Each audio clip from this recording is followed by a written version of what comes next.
عملي للطواف. كعبة المشرفة أخواني، كعبة المشرفة 4 أركان.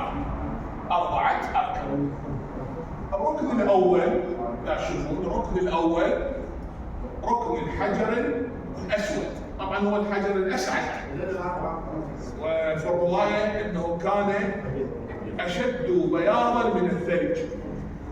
هذا الحجر من نزل من السماء، نزل من السماء، ولا يضعه في مكانه إلا المعصوم.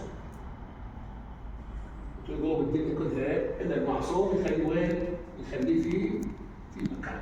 هذا من بركات المعصومين والإبداع السماء. فالركن الأول ركن الحجر الأسود أو الحجر الأسود. أقرب واحد إليه الركن العراقي.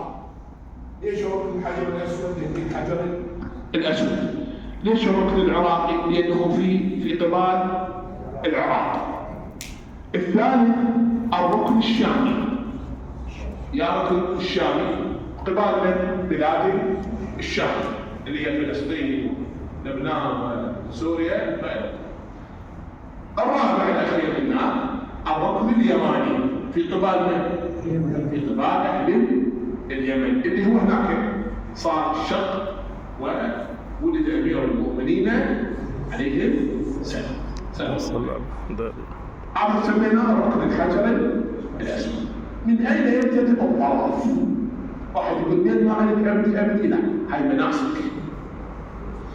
من واجبات الطواف طبعا النية. أول كل أمر عبادي شرحناه، الله حكمه طاهر. كل أمر عبادي لابد من النية. شنو احنا النية مالتنا؟ أول طواف أطوف حول البيت 7 أشواط، طواف عمرة تمتع، لحج التمتع حجة الإسلام مرة الله تعالى. احنا بناخذ إن شاء الله شلون أطوف، كيفية الطواف، وين الحج ساعدنا لنا حج علي شلون اطوف؟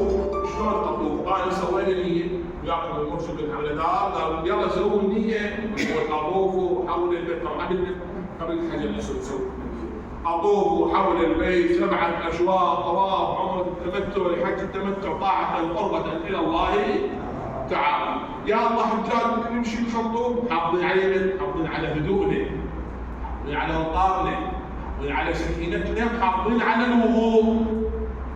مو شرحناها ان لابد الطواف شو يشترط به؟ الوضوء، الطهاره، لازم نحافظين على وضوءنا ولا طهارتنا الروحيه ولا المعنويه. شلون اطوف؟ اطوف طواف عادي بكل بساطه، بسم الله طواف العادي. ولا شيء ابدا، طواف عادي. يصير انا اتجاه وين ما هو عليه، يصير انا اطوف وهو على الكعبه يصير، ما هو على الصف يصير، ماكو طواف عادي والعاصر. هسه راح نشوفكم بعض الممنوعات. انا داير اطوف والتفت هيك وامشي، هاي ممنوعه. اذا صار غفله غفله ترجع. انا صارت غفله عندي احسن، قال غفله بخطوتين. احاول حج ما في نسوي ويرجع ونمشي. ما تفكر ترجع، ما تقدر ترجع في اللي ما تشوف. شنو يعني؟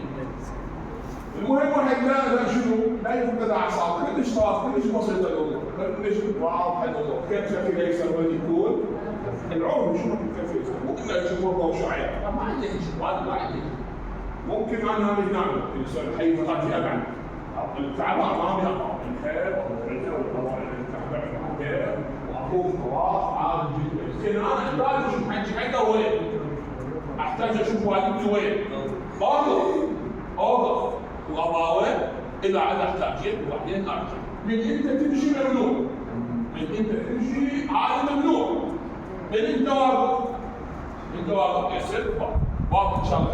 الأصل مو بالنظر، الأصل بالمشي. عين يطيب المسافة. فهذا طواف عادي.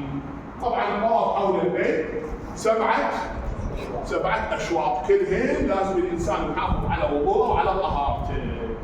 واضح ان شاء الله.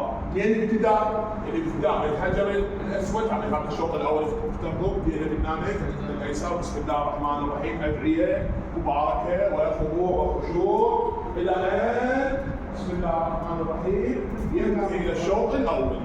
قال انتهى الشوط الاول، وهكذا سبعه اشواط حول الكعبه المشرفه. هذه مستحبات. واحد يقول انا ما اسمع الدعاء، انت تصير تقرا يصير تقرا. شنو حاصل؟ ما قدرت اهم دعائين حول الكعبه المشرفه. اللهم صل على محمد وال محمد، ربنا اتنا في الدنيا حسنه وفي الاخره حسنه وقنا عذاب النار. اللهم صل على محمد وآل محمد. دعاء للاولاد، للنفس، حسن العاقبه، للرزق، كلهم. مع ذلك احنا عندنا كتاب ادعيه وندعو. هذا كله صوت العالي ان شاء الله ندعو الجماعي باستجابه دعاء الجماعه. النبي تخليه يعني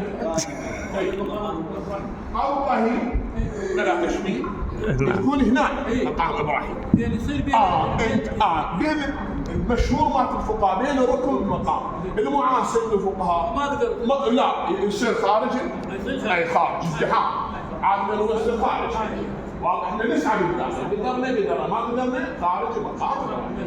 واضح ان شاء الله. ورا ما كملنا الرجال، ورا ما كملنا 7 اشواط. هذا شفنا البارحه راسا ننسى وين نروح خلف مقام ابراهيم عليه السلام نأدي ركعتين الطواف. مو والله في نص ساعه وسيد خلي براحتك، لا ماكو براحتك. كمل طوافك مباشره. وين تجي خلف المقام كمل ركعتين وصلي ركعتين طواف عمره التمتع، الحج التمتع، حرمه الله. وين اللي تكون؟ قلبي بس لازم تكون جاهز. الاحرام بعد ان شاء الله يشرع لكم الصلاه.